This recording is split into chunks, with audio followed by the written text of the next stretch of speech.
cette fameuse reconnaissance de l'Union européenne, de la Confédération AES, en fait, c'est un sujet sur lequel je ne voudrais pas me prononcer. J'ai déjà publié sur ma page Facebook ce que j'en pensais.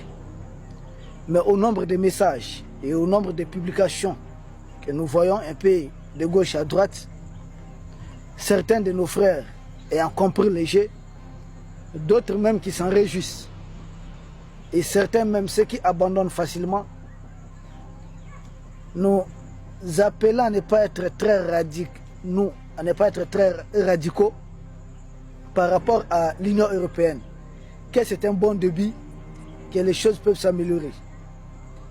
Suite à cela, j'ai jugé nécessaire d'enregistrer la présente émission.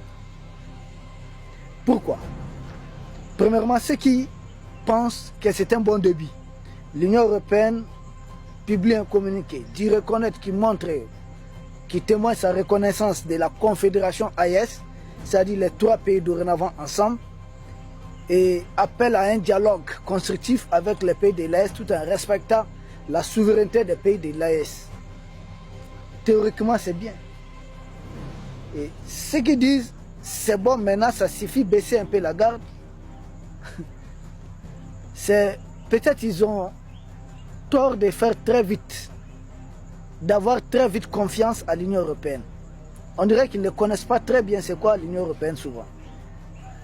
Vous savez, ce sont les mêmes gens qui ont manipulé Kadhafi. Vous vous souvenez de l'histoire des médecins bulgares qui étaient emprisonnés en Libye?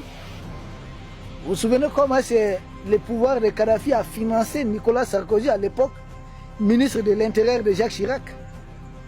Le même Nicolas Sarkozy qui fait adhérer la France, qui remet la France dans le commandement intégré de l'OTAN, et aujourd'hui en train de commettre toutes ces conneries dans le monde.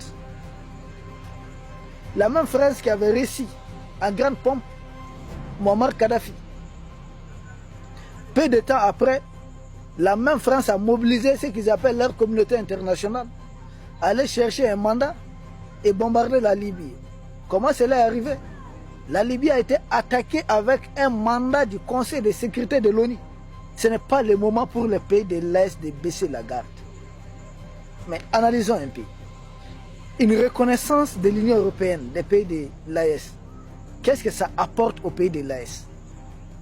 D'abord, nous autres, nous avons porté plainte contre la junte française pour soutien au groupe, aux terreurs mercenaires qui sont en train d'endayer notre peuple. Le général Tchani l'a dit. Son Excellence, l'actuel président en exercice de la Confédération AES, le président Ibrahim Traoré aussi l'a dit. Nous avons tous dit, le général Assimi Goïta, président du Mali, son Excellence, que nous saluons au passage, tous les trois présidents de l'AES ont dit avec certitude que c'est la junte française qui envoie les terreurs nous attaquer. Nous attaquer, non seulement militairement, mais attaquer nos économies pour essayer de présenter un pays en lambeaux, détruit par les guerres, dire que vous voyez, ces gens n'ont pas travaillé.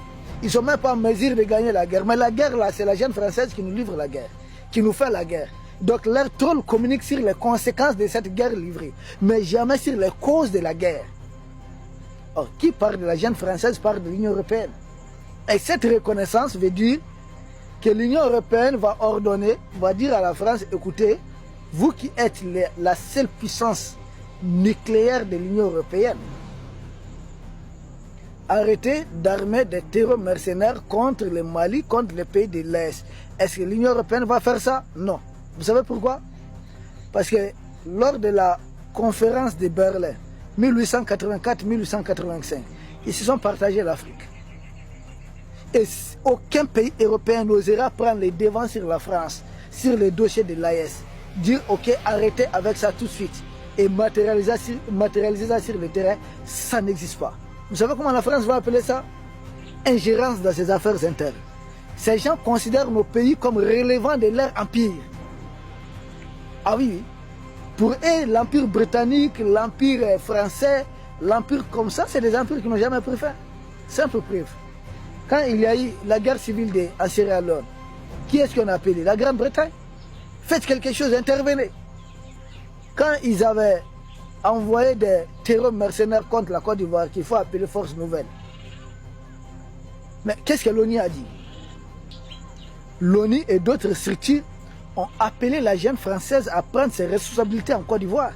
Résultat, l'armée française a bombardé massivement le palais présidentiel de la Côte d'Ivoire, des troupes au sol. Leurs militaires ont arrêté, ont procédé à l'arrestation du président Laurent Gbagbo dans le palais présidentiel de la Côte d'Ivoire. Sierra Leone, c'est la Grande-Bretagne qu'on appelle, parce que c'était colonisé par la Grande-Bretagne, l'Angleterre.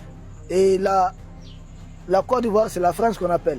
Même au Mali, quand on dit, ah non, en 2012, que les terreurs descendent sur Bamako. Or, les terreurs étaient à plus de 600 km de Bamako. Mais résultat, qui est-ce qu'on a appelé? Par une tension qu'ils ont